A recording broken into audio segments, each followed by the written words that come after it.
સંખેડા તાલુકામાં સીસીઆઈ દ્વારા ટેકાના ભાવે કપાસ ખરીદી જોરમાં।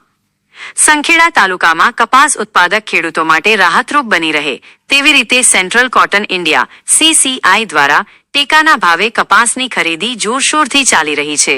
હાલની સિઝનમાં સીસીઆઈએ અત્યાર સુધીમાં કુલ 3,87,417 ક્વિન્ટલ કપાસની ખરીદી કરી છે। સરકાર દ્વારા નક્કી કરાયેલા 8,060 રૂપિયા પ્રતિ ક્વિન્ટલના ટેકાના ભાવે ખરીદી થતા બજારમાં ભાવ ઘટાડાની ચિંતા વચ્ચે ખેડૂતોને યોગ્ય ભાવ મળી રહ્યો છે। તાલુકામાં મુખ્યત્વે હાંડોદ અને કલેડિયા ખાતેના ખરીદી કેન્દ્રો પર કપાસની આવક સતત વધી રહી છે। વહેલી સવારથી જ ખેડૂતો પોતાની ઉપજ લઈને કેન્દ્રો પર પહોંચે છે। ગુણવત્તા ચકાસણી, તોલમાપ અને ખરીદીની પ્રક્રિયા બાદ કપાસનો જથ્થો સીસીઆઈ દ્વારા સ્વીકારવામાં આવે છે। ટેકાના ભાવે ખરીદી થતી હોવાથી સ્થાનિક બજારમાં વેપારીઓ દ્વારા ઓછા ભાવ આપવાની સમસ્યા સામે ખેડૂતોને સીસીઆઈ આધારરૂપ સાબિત થઈ છે।